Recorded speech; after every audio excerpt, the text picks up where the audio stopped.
আসসালামু আলাইকুম প্রিয় দর্শক, কেমন আছেন আপনারা? আশা করি ভালো আছেন। আমি ফরহাদুদ্দিন আহমেদ বিয়া, advocate, appellate division, supreme court of Bangladesh. স্বাগত জানাচ্ছি আপনাদেরকে আজকে ধারাবাহিক রিট নিয়ে আলোচনার ধারাবাহিক 40তম পর্বে।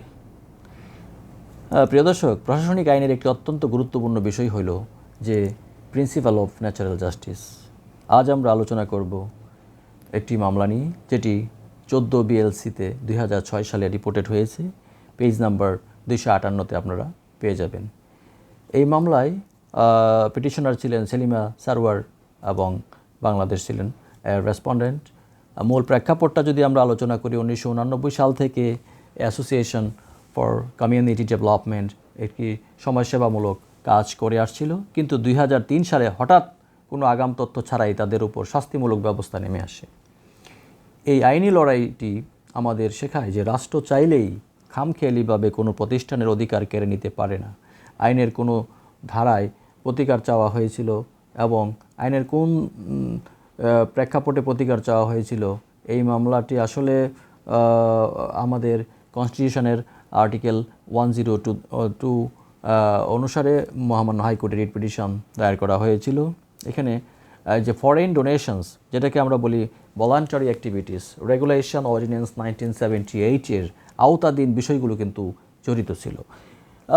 এই মামলাটি শুনানিকালে পিটিশনারের পক্ষে এনগেজড বিজ্ঞ আইনজীবীদের মূল লক্ষ্য ছিল যে সরকারের নেওয়া প্রশাসনিক সিদ্ধান্তকে জুডিশিয়াল রিভিউয়ের আওতায় আনা এবং সেটিকে বেআইনি ঘোষণা করা।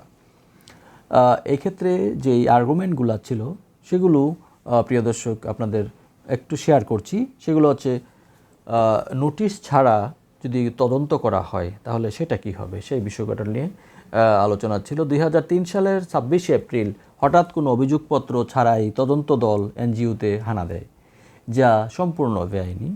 সুনাম এবং ধারাবাহিকতার যে বিষয়টা ছিল সেটা নিয়েও কিন্তু প্রশ্ন উঠেছে।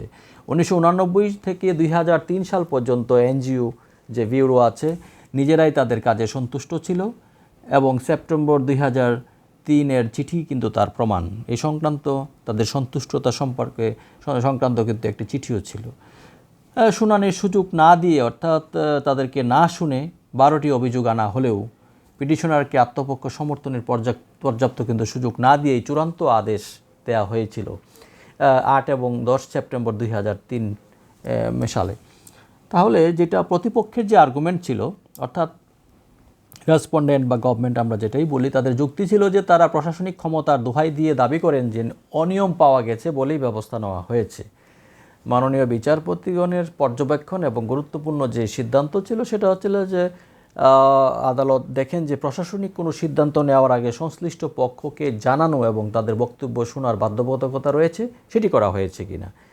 মূলত suddenly out of the blue, অর্থাৎ হঠাৎ আকাশ থেকে পড়ার মতো তদন্ত এবং অভিযোগ গঠন করা হয়েছে বলে আদালত এটিতে মন্তব্য করেছেন এবং এটি আনফেয়ার এবং আনরিজনেবল হয়েছে। তো মহামান্য হাইকোর্ট যে সিদ্ধান্ত দিয়েছেন সেটি হচ্ছে যে 8/9/2003 এবং 10/9/2003 তারিখের আদেশগুলো উইদাউট লফুল অথরিটি, অর্থাৎ আইনগত কর্তৃত্ব বহির্ভূত হয়েছে এবং এর কোনো আইনি কার্যকারিতা নেই বলে এই জাজমেন্টে এসেছে। এই মামলাটি আসলে প্রমাণ করে প্রিয় দর্শক যে ন্যাচারাল জাস্টিস বা কাউকে না শুনে দণ্ড যদি না দেওয়া হয় তাহলে এটি কেবল একটি নৈতিক বিষয় নয়, এটি আইনের অবিচ্ছেদ্য একটি অংশ।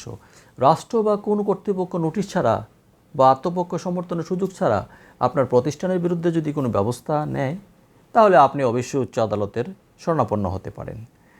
প্রিয় দর্শক, আইন বিষয়ে কেমন আরও অনেক গুরুত্বপূর্ণ বিষয় এর সহজ ব্যাখ্যা পেতে আমাদের সাথে থাকতে পারেন।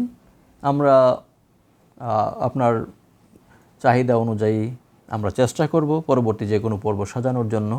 আপনারা কোন বিষয়ে আসলে আলোচনা শুনতে আগ্রহী এবং জানতে আগ্রহী সে বিষয়ে কিন্তু আমাদেরকে কমেন্টে জানাতে পারেন।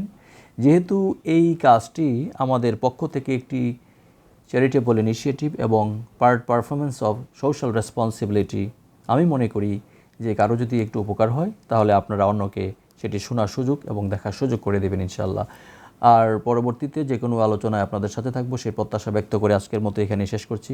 আসসালামু আলাইকুম ওয়া রাহমাতুল্লাহি ওয়া বারাকাতুহু।